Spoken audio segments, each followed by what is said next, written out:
This latest Netflix crime series is something that I went into not really knowing how it was going to unravel, and with Netflix timing the release, there was a conclusion to some parts of the case due to the sentencing taking place a few days after the show was released. Starting with Paul Murdaugh causing the death of Mallory and the bodily harm of his friends by his negligent driving, to then being murdered and his father Alex Murdaugh, the head of a family that asserted their wealth and used it to their advantage, being the person on trial for his son and wife's murder, along with other strange untimely deaths being connected to him. It was a chilling watch for sure, so with that I thought I'd break down and explain the show and why it was so chilling.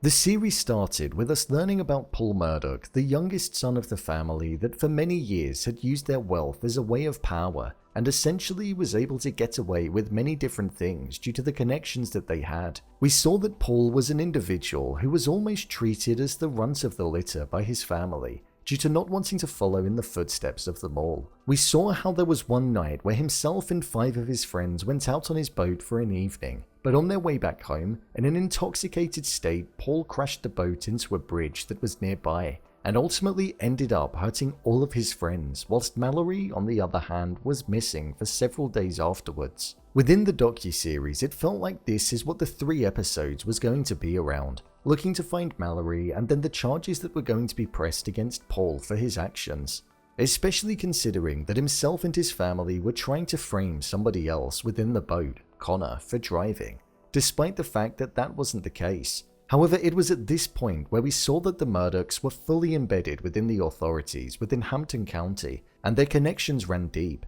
Their sense of no remorse, responsibility, or accountability of what happened was apparent. Hearing that they said things about Mallory who was missing, like, "I'm pretty sure we know how that's going to end up," was harrowing to hear. They cared more about protecting themselves, the family name, and the status that they held, rather than the fact that a person was missing. We ultimately saw that Mallory was sadly found by some volunteers who were searching for her, and it was proved that Paul was the individual that was driving the boat on the night that the accident happened.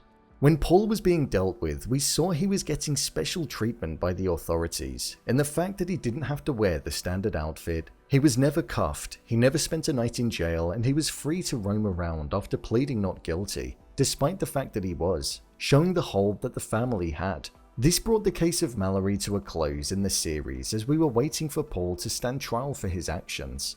It was everything that went on from here that made the series go from being something about a case of death by negligent driving to multiple murders being connected and the dynasty that was known as the Murdaughs crumbling down with nowhere to hide and not an ounce of protection in sight. We heard that in the 2 years that it was taking for Paul to go to trial, that Alex and his wife Maggie were going through a turbulent time in their relationship. Paul's brother Buster had been thrown out of the establishment due to plagiarism, and Paul was still getting in trouble with the authorities on several occasions.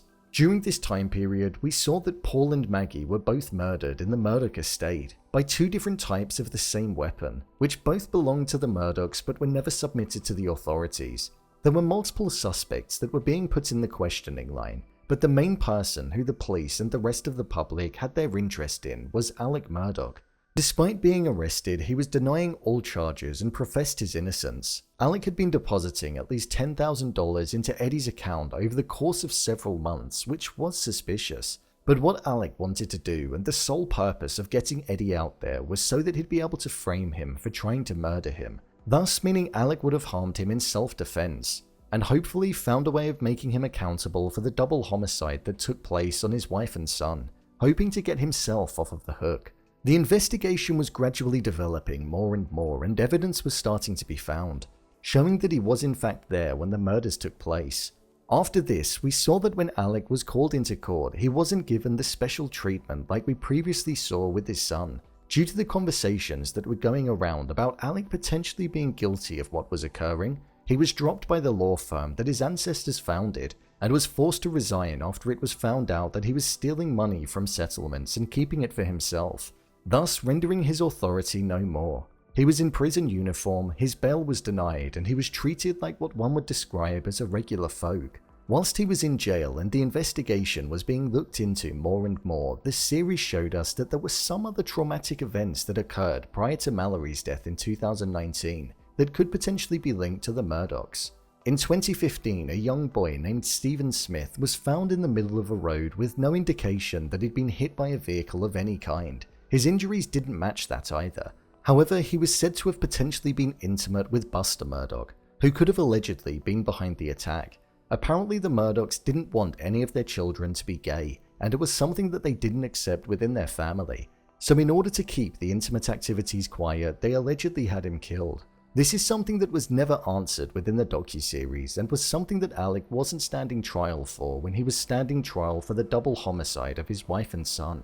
But the investigation from 2015 did get reopened due to some evidence that the authorities found. Then, in another twist in the docuseries back in 2018, we saw that Gloria, who was the housekeeper for the family and was the person that Paul cared for like a mother figure, was found dead on the property after falling down the steps outside the front of the house. It was originally ruled as an accident, but there had been some suspicions around if there was any malice behind what happened, and if it was in fact a murder.